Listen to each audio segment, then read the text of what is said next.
The first segment of the Hot 7 Nightly News is brought to you by Flow. Tonight, two bandits flee empty-handed after being shot at whilst trying to rob a Castries food establishment. The leader of the opposition, Alan Shastney, noticeably absent from the first session of Parliament. 3 MPs and 1 senator weigh in.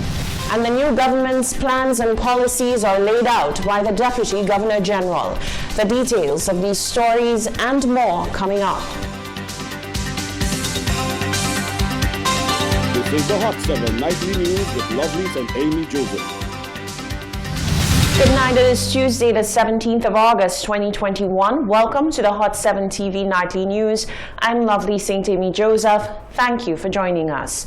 Dr. Freezers was hit by armed bandits for the second time in 2 months.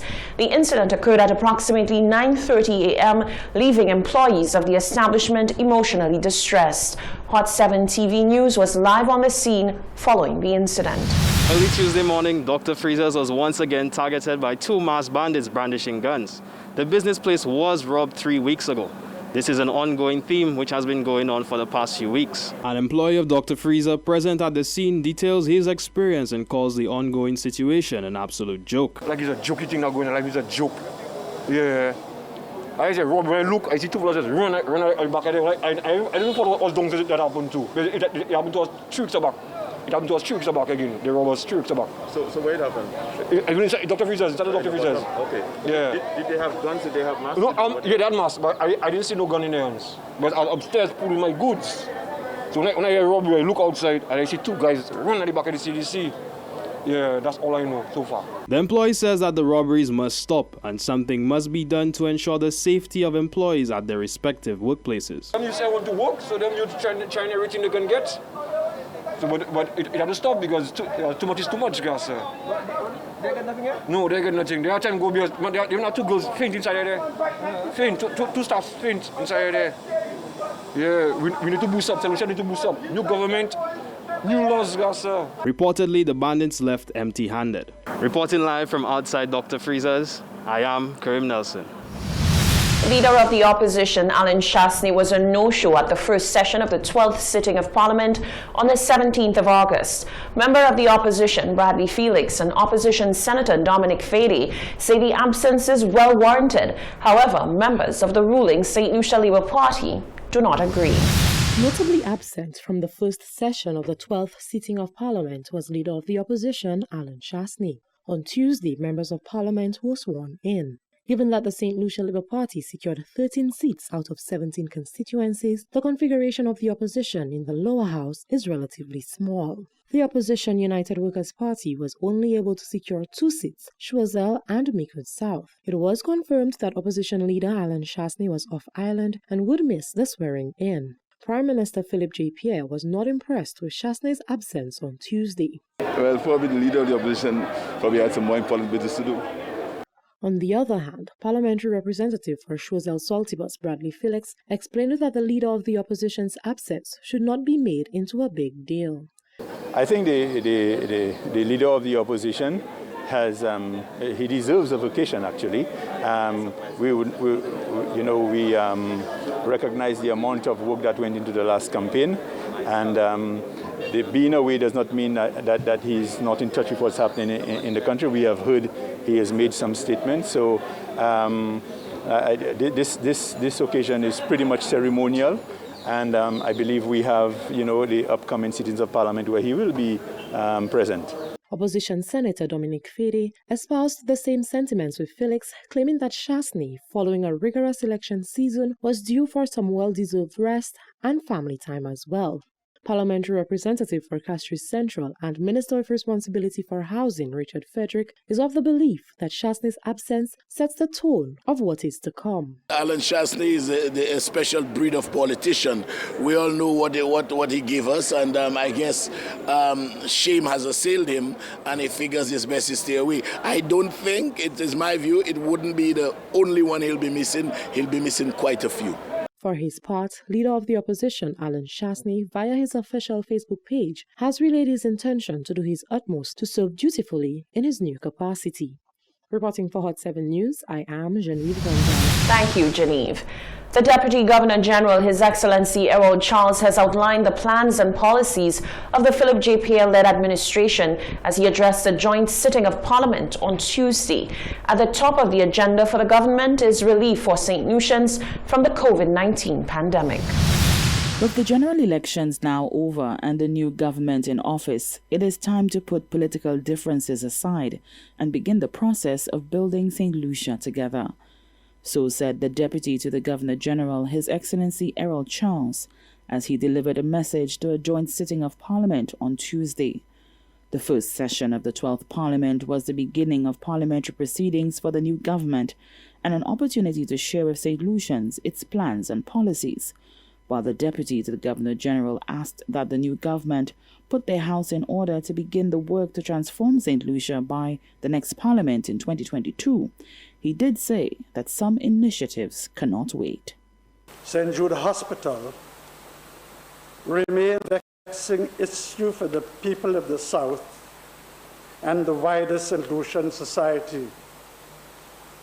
For this reason, St. Jude Hospital will be a high priority of my government, together with providing early relief to those who have suffered disproportionately during this COVID-19 pandemic and significantly in the country's spread of COVID-19 virus. He assured the St. Lucian public that work would continue on ongoing projects that are deemed viable. However, projects like the Huon Norrie International Airport Rehabilitation Program will be subjected to reassessment, scope, cost, and viability to avoid unnecessary financial burdens on the state. In trying to secure some fiscal space, my government will commence the process of debt restructuring with the assistance of institutions like the Caribbean Development Bank and the Eastern Caribbean Central Bank, so that some assistance can be provided to those in need of financial support as a result of the negative economic impact of COVID-19 pandemic. He reaffirmed the government's commitment to developing what it calls its youth economy. To the young people looking for new opportunities, I want to tell you that my government's commitment to the youth economy remains unconditional and will be securing the necessary funding and other resources to getting started within this session of Parliament. There has already been encouraging interest and support from international agencies wishing to assist my government in getting the youth economy off the ground.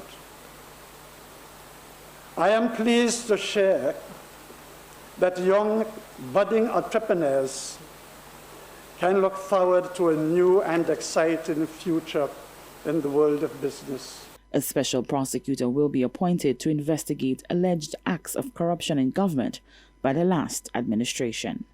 For the Hot 7 News, Nisha Charles reporting. St. Lucians now have the option to choose between 2 COVID-19 vaccines as the country continues its efforts at inoculating its population against the dreaded virus. On Tuesday, the country received over 50,000 doses of the Pfizer vaccine, which will be available to the population next week. The vaccines are a gift from the United States of America. According to the U.S. Ambassador to the Eastern Caribbean and the OECS, vaccines remain critical in the fight against COVID-19. The vaccine is proven to be very effective. People who have had the vaccine, some have gotten COVID, but they've had very mild cases. Those who have not been vaccinated continue to end up in the hospital on ventilators, and some of them have died. So it's an honor to be here to be able to provide this to the people of St. Lucia.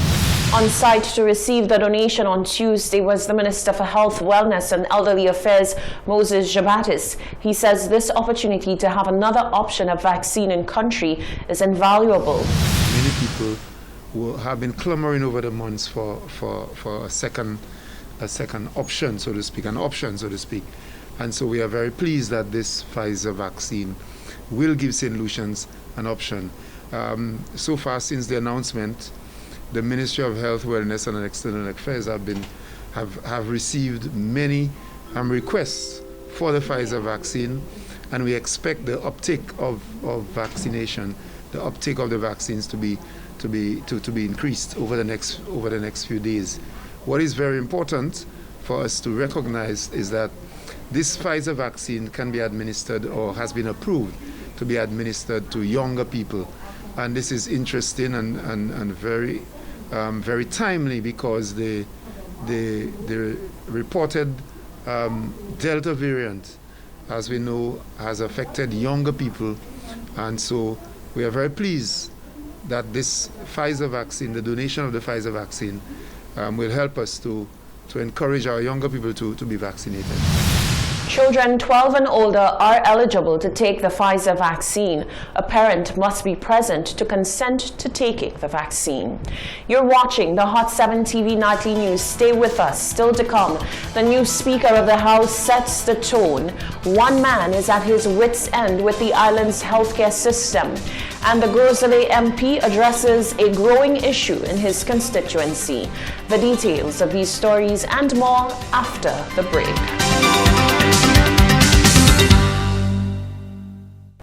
The first segment of the Hot 7 Nightly News was brought to you by Flow.